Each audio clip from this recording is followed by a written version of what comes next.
ఎన్నో రకాల ఇన్ఫెక్షన్ల నుంచి కాపాడి చాలా ఆరోగ్య ప్రయోజనాలున్న వెల్లుల్లి కర్రీ తక్కువ సమయంలో ఎక్కువ రుచితో ఎలా చేసుకోవాలి ఈ వీడియోలో అయితే చూసేద్దామా.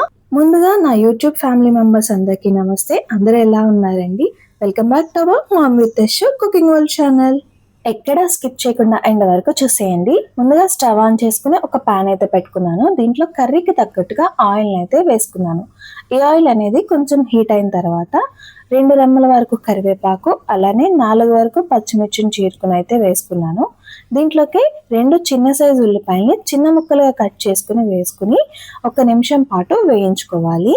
నెక్స్ట్ ఈ కర్రీ కోసం మసాలా అయితే చేసుకోవాలి. దానికోసం 1 స్పూన్ వరకు ధనియాలు, 1 స్పూన్ వరకు జీలకర్ర, 2 స్పూన్స్ వరకు గసగసాలు వేసుకుని ఫస్ట్ ఒకసారి మిక్సీ పట్టుకుని తర్వాత వాటర్ అనేది యాడ్ చేసుకుంటూ మెత్తని పేస్ట్లా గ్రైండ్ చేసుకోవాలి.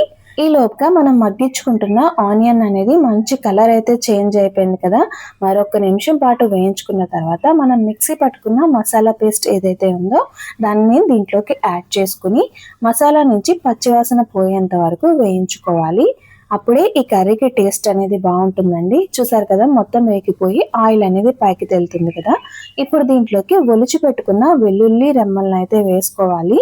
వెల్లుల్లి అనేది మన ఇష్టం అండి, ఎంతైనా వేసుకోవచ్చు, కానీ చాలా బాగుంటుంది కర్రీలో తినేటప్పుడు.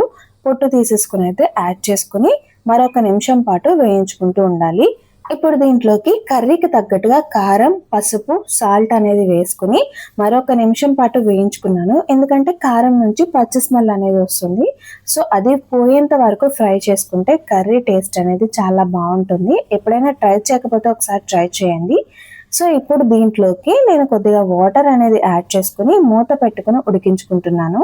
చూసారా, కొద్దిసేపటికి ఆయిల్ అనేది పైకి తేలుతూ కర్రీ అనేది దగ్గర పడిపోయింది. ఈ విధంగా ఉంటే సరిపోతుందండి. ఇప్పుడు టేస్ట్ చెక్ చేసుకుని ఏదైనా సరిపోకపోతే యాడ్ చేసుకోవచ్చు. ఈ కర్రీని బాలింతరాలు, పథ్యం చేసేవాళ్ళు చక్కగా తినొచ్చండి. కొద్దిగా కారం అనేది తగ్గించుకోవాలంతే. ఈ కర్రీ టేస్ట్ సింపుల్ గా ఉంటుంది, చాలా టేస్టీగా ఉంటుంది. నచ్చితే కనుక తప్పకుండా ట్రై చేసి టేస్ట్ చేయండి. నా వీడియోకి అయితే లైక్, కామెంట్, షేర్ చేస్తారని అయితే కోరుకుంటున్నాను. Thank you for watching.